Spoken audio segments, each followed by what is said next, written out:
ഈശോമിശിഹായ്ക്ക് സ്തുതിയായിരിക്കട്ടെ.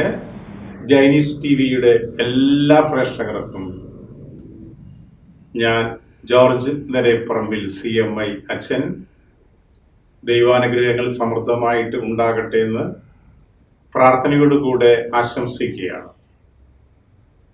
ഒക്ടോബർ മാസം വീണ്ടും വന്നിരിക്കുന്നു. ഒക്ടോബർ മാസത്തിൽ നമ്മുടെ മനസ്സിലേക്ക് വരുന്ന ഏറ്റവും പ്രധാനപ്പെട്ട ഒരു പുണ്യവതിയാണ് കൊച്ചു ത്രേസ്യ. ഒക്ടോബർ 1-ാം തീയതിയാണ് കൊച്ചു ത്രേസ്യ പുണ്യവതിയുടെ തിരുനാൾ നമ്മൾ പ്രധാനമായിട്ട് ആഘോഷിക്കുന്ന സുദിനം. എൻ്റെ വീട്ടിലെ ഒരു സ്വന്തം സഹോദരി, എൻ്റെ അയൽപ്പക്കത്തുള്ള ഒരു സ്വന്തം സഹോദരി, എൻ്റെ കൂടെയുള്ള സ്നേഹമുള്ള ഒരു പെങ്ങൾ, ഇങ്ങനെയൊക്കെയാണ് കൊച്ചു ത്രേസ്യ പുണ്യവതിയെ പറ്റി ചിന്തിക്കുമ്പോൾ നമ്മുടെ മനസ്സിലേക്ക് വരുന്ന വലിയ ആത്മീയ ഐക്യത്തിന്റെ, മാനസിക പൊരുത്തത്തിന്റെ ചിന്തകൾ. കൊച്ചു ത്രേസ്യ പുണ്യവതി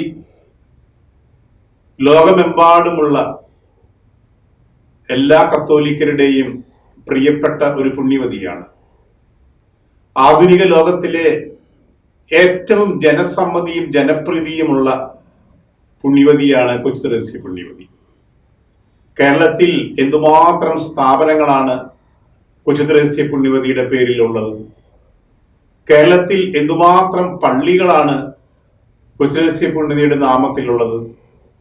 നമ്മുടെ ഈ കൊച്ചു കേരളത്തിൽ എന്തുമാത്രം സഹോദരിമാരാണ് കൊച്ചു ത്രേസ്യ പുണ്യവതിയുടെ പേരുള്ളത്. പ്രത്യേകിച്ച് സന്യാസം സ്വീകരിച്ചിരിക്കുന്ന നമ്മുടെ ബഹുമാനപ്പെട്ട സിസ്റ്റേഴ്സിന്റെ പേരുകളിൽ എത്രയോ പേർ കൊച്ചു ത്രേസ്യ പുണ്യവതിയുടെ നാമമുള്ളവരാണ്.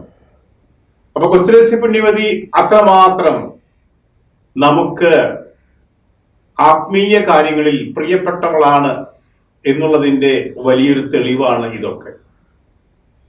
ആദ്യമേ നിങ്ങളുമായിട്ട് പങ്കുവെക്കാനുള്ളത്, എന്തുകൊണ്ടാണ് കൊച്ചു ത്രേസ്യ എന്ന് പറയുന്നത്? അമ്മ ത്രേസ്യ പുണ്യവതി എന്ന് പറയുന്ന ഒരു മഹാവിശുദ്ധയുണ്ട്, വേദപാരംഗതയാണ്. ആവിലായിലെ അമ്മ ത്രേസ്യ എന്നാണ് ഈ വിശുദ്ധ അറിയപ്പെടുന്നത്.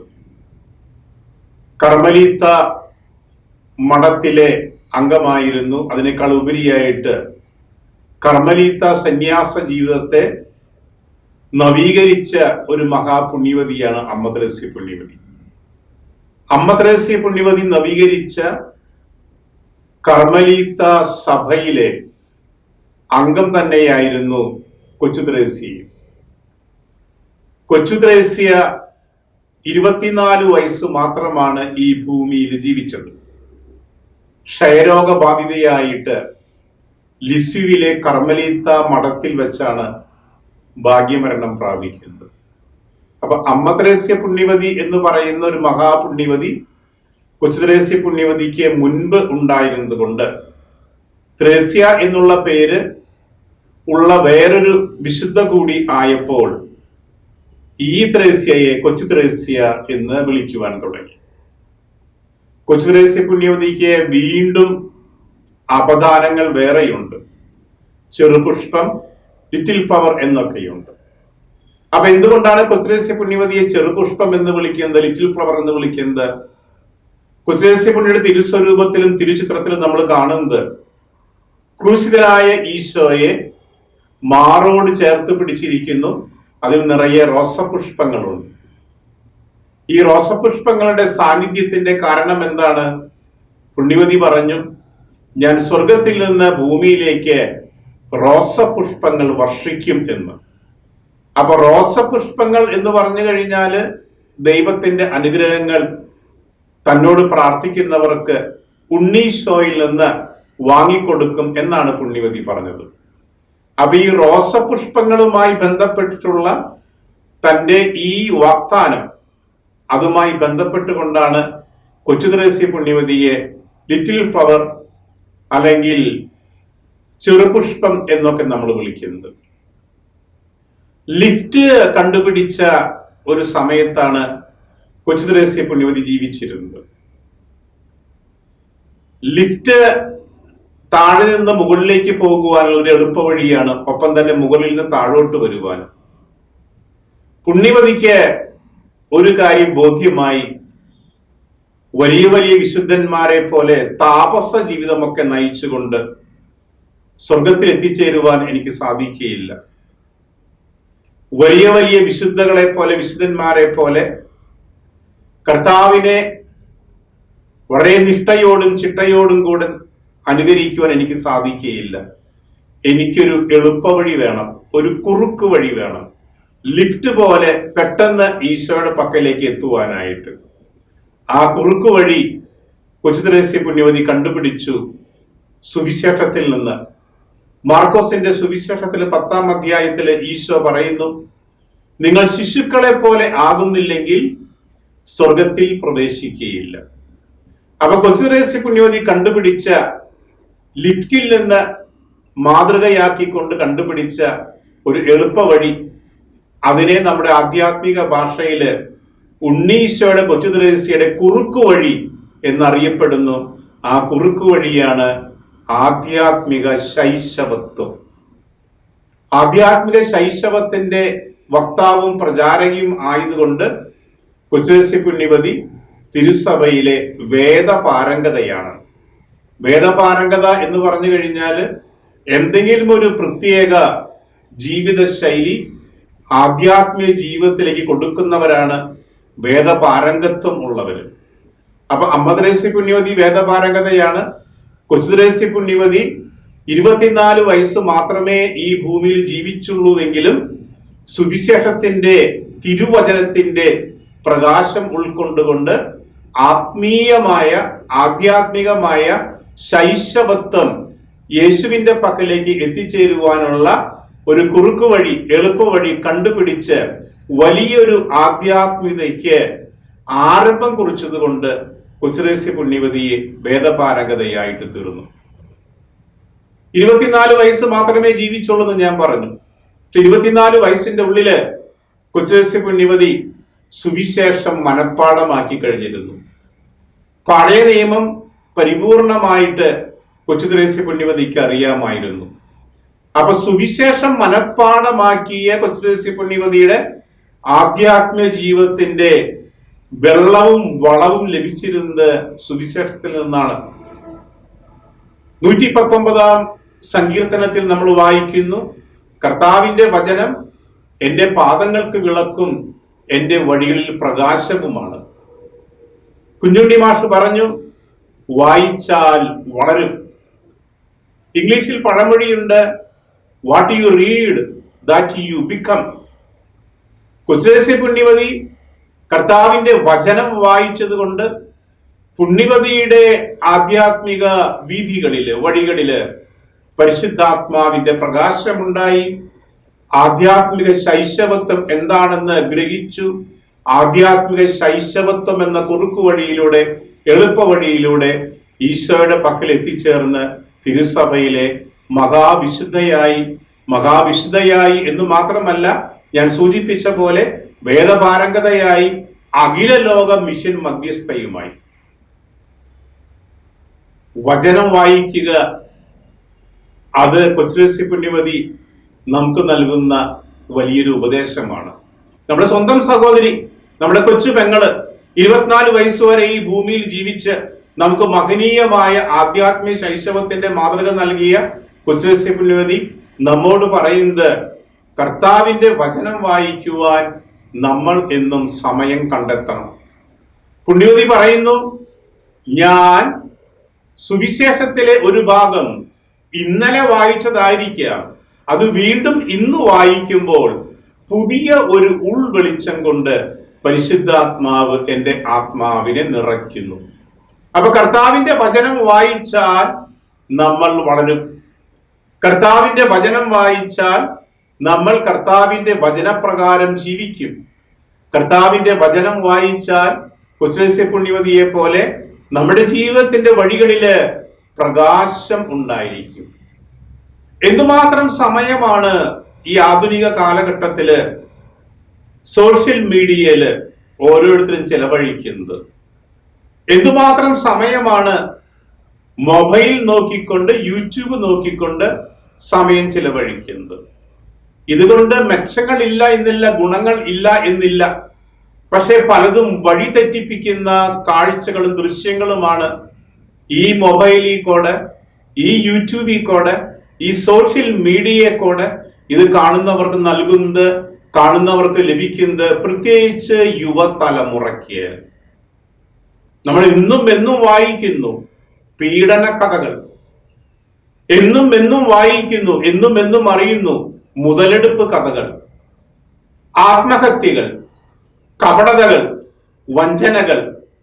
ഇതിന്റെയൊക്കെ അടിസ്ഥാനങ്ങൾ അന്വേഷിച്ചു പോയി കഴിഞ്ഞാൽ നാം മനസ്സിലാക്കുന്നത് അത് യൂട്യൂബിൽ നിന്ന് കിട്ടി, സോഷ്യൽ മീഡിയയിൽ നിന്ന് കിട്ടി, അത് ഇന്റർനെറ്റിൽ നിന്ന് കിട്ടി, അത് മൊബൈലിൽ നിന്ന് കിട്ടി എന്നൊക്കെയാണ്. അപ്പൊ നമ്മുടെ ജീവിതങ്ങളിലെ പൈശാചിക ബന്ധനങ്ങളുടെ അന്ധകാരം അത് നിറയ്ക്കുന്ന ദൃശ്യങ്ങള്, അത് സമൃദ്ധമായിട്ട് പകർന്നു തരുന്ന കാണലുകൾ, കാഴ്ചകൾ നമുക്കുണ്ടാകാതിരിക്കട്ടെ. വചനം വായിക്കുവാൻ നമുക്ക് ശ്രദ്ധ വേണം.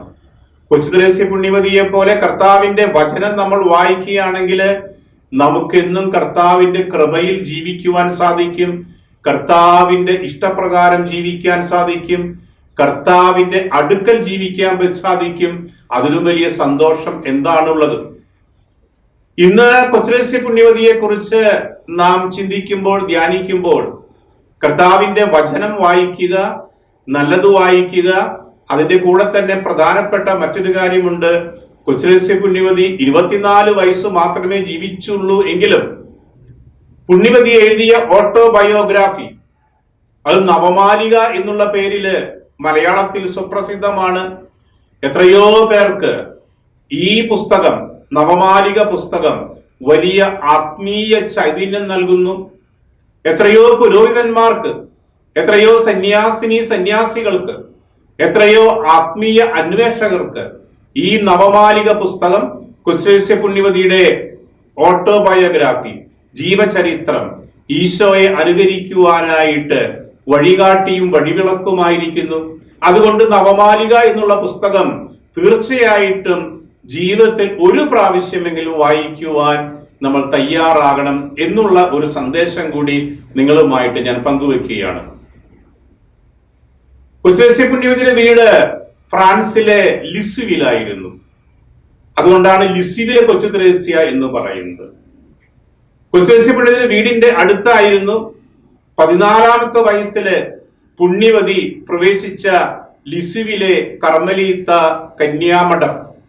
അതുകൊണ്ട് കൂടിയാണ് പുണ്യവതി അറിയപ്പെടുന്നത് ലിസ്സുവിലെ കൊച്ചുത്രേസ്യ എന്ന്. പുണ്യവതിയുടെ പിതാവിന്റെ പേര് ലൂയി മാർട്ടിൻ എന്നായിരുന്നു. പുണ്യവതിയുടെ അമ്മയുടെ പേര് സെലിൻ ഗരിൻ എന്നായിരുന്നു. 5 മക്കളാണ് ഈ ദമ്പതികൾക്കുണ്ടായിരുന്നത്. ഇന്ന് ലൂയി മാർട്ടിനും സെലിൻ ഗരിനും വിശുദ്ധരാണ്. ഈ 5 മക്കളും കന്യാസ്ത്രീകളായി, സിസ്റ്റേഴ്സായി. ഒരു കാര്യം നമ്മൾ മനസ്സിലാക്കിയിരിക്കുക, ഉത്തമമായ കത്തോലിക്ക വിശ്വാസത്തിന്റെ പശ്ചാത്തലം പുണ്യവതിക്ക് ഉണ്ടായിരുന്നു.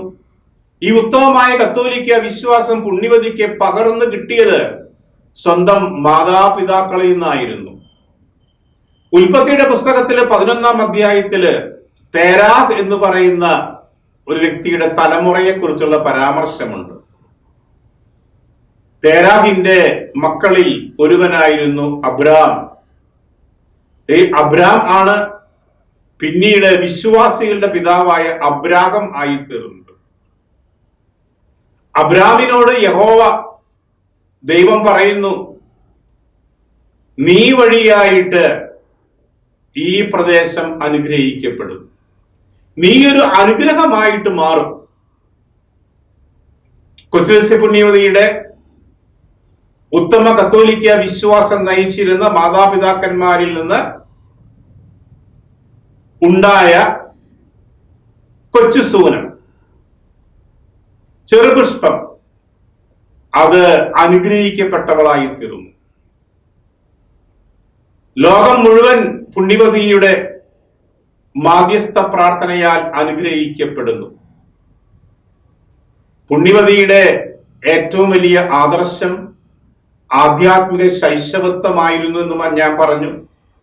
അപ്പൊ ഉണ്ണീശോയെയാണ് പുണ്യവതി ഏറ്റവും അധികം സ്നേഹിച്ചിരുന്നത്. അതുകൊണ്ട് പുണ്യവതി അറിയപ്പെടുന്നത് ഉണ്ണീശോയുടെ കൊച്ചു ത്രേസ്യ എന്നാണ്. അപ്പൊ ഉണ്ണീശോയെ അനുകരിക്കുവാൻ കൊച്ചുത്രേസ്യ പുണ്യവതിക്ക് ഏറ്റവും വലിയ മാതൃകയായിരുന്നത് പരിശുദ്ധ അമ്മയാണ്. വിജയമാതാവ് പുണ്യവതിക്ക് ഒരിക്കൽ പുഞ്ചിരി തൂകിക്കൊണ്ട് അത്ഭുതകരമായിട്ടുള്ള സൗഖ്യം നൽകിയ സംഭവമൊക്കെ നവമാലികയിൽ നമ്മൾ വായിക്കുന്നുണ്ട്.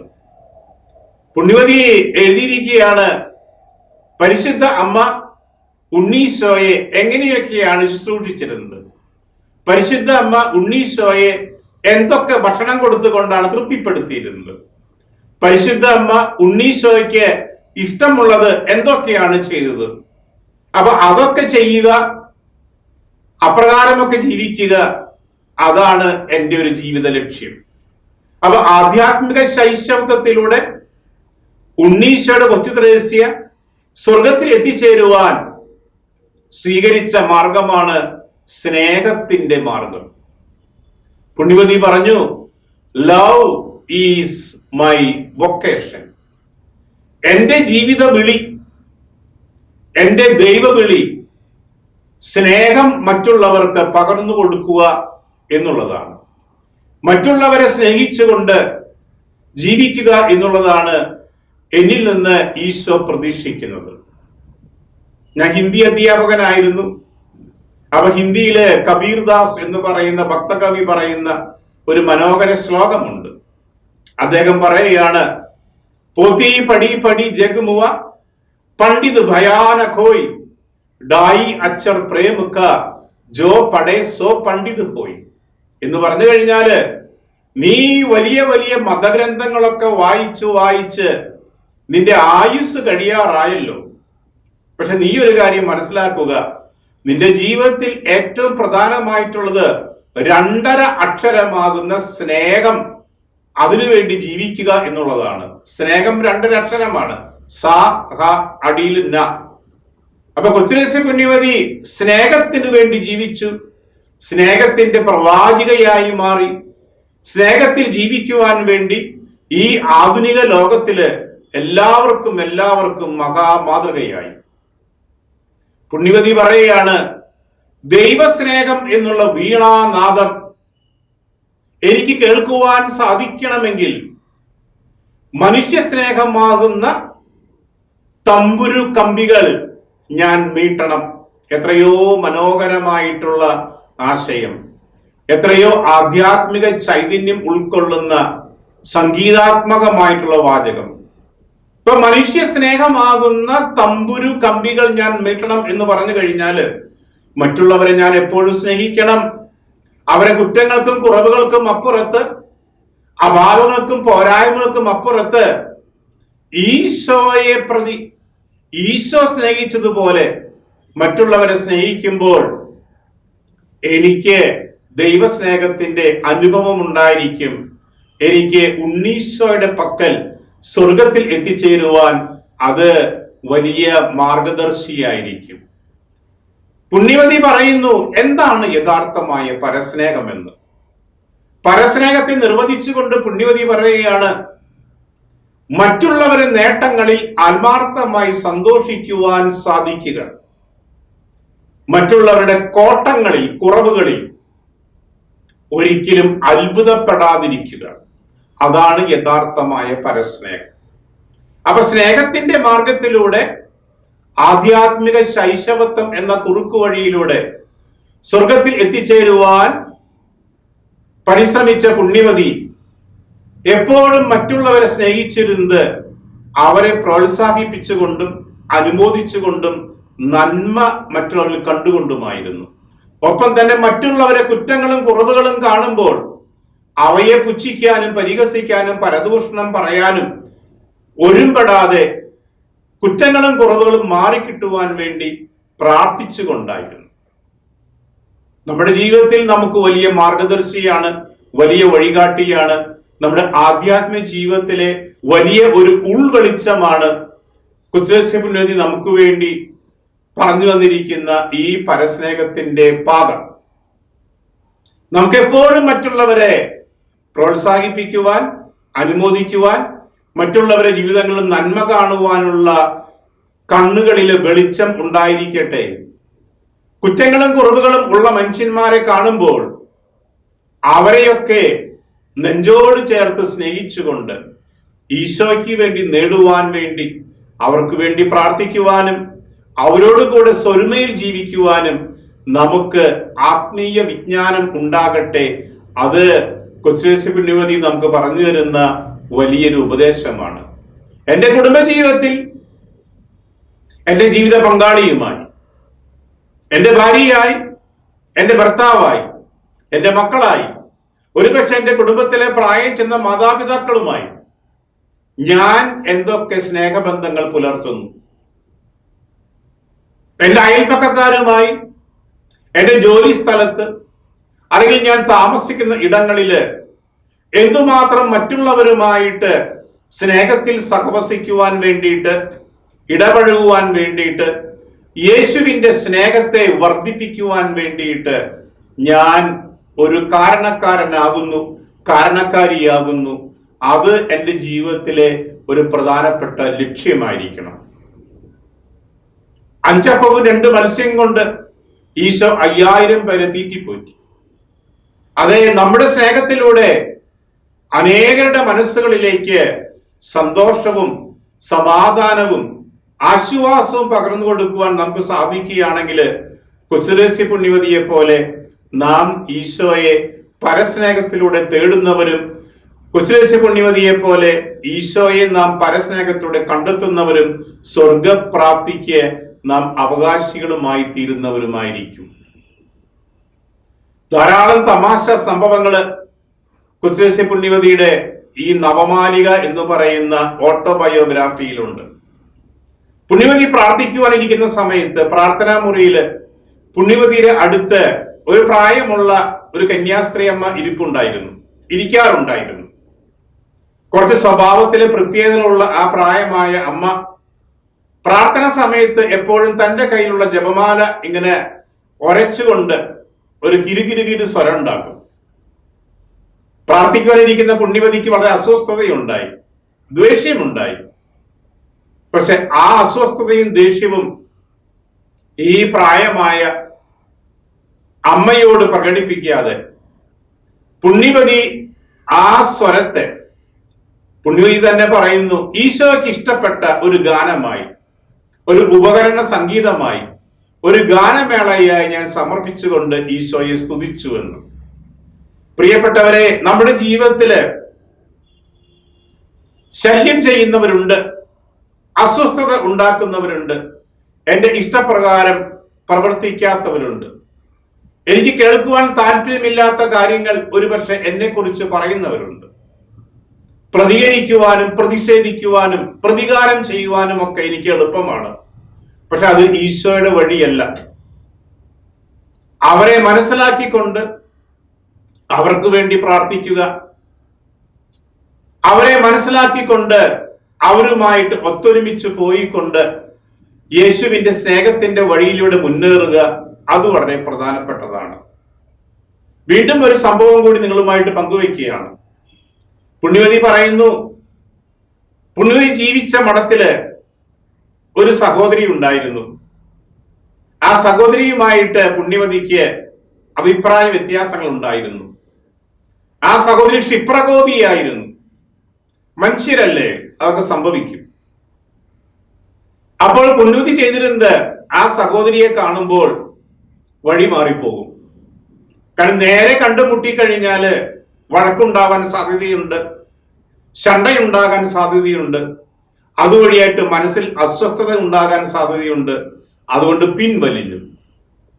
പ്രിയപ്പെട്ടവരെ, യേശുവിന്റെ ചരിത്രത്തിൽ നമ്മൾ കാണുന്ന ഏറ്റവും പ്രധാനപ്പെട്ട യേശുവിന്റെ ഒരു ആധ്യാത്മിക വഴിയായിരുന്നു പിൻവാങ്ങുക. നാം സുവിശേഷങ്ങളിൽ വായിക്കുന്നു, എത്രയോ സ്ഥലങ്ങളില് ഈശോ പിൻവാങ്ങിയിരിക്കുന്നു പ്രശ്നങ്ങൾ ഉണ്ടാകാതിരിക്കാൻ വേണ്ടിയിട്ട്. അവൻ പിൻവാങ്ങിക്കൊണ്ട് മലയിലേക്ക് പോയി പ്രാർത്ഥിക്കുവാനായിട്ട് നാം സുവിശേഷങ്ങളിൽ വായിക്കുന്നുണ്ട്. അപ്പൊ ചിലപ്പോഴൊക്കെ കുറച്ച് മൗനം പാലിക്കണം, ചിലപ്പോഴൊക്കെ പ്രതികരിക്കാതെ ഒന്ന് പിൻവാങ്ങണം. ഇതൊക്കെ നമുക്ക് പരസ്നേഹത്തിൽ വളരുവാൻ വേണ്ടിയിട്ട് കൊച്ചുലേശ്യ പുണ്യവതി കാണിച്ചു തരുന്ന വലിയ മാതൃകയാണ്.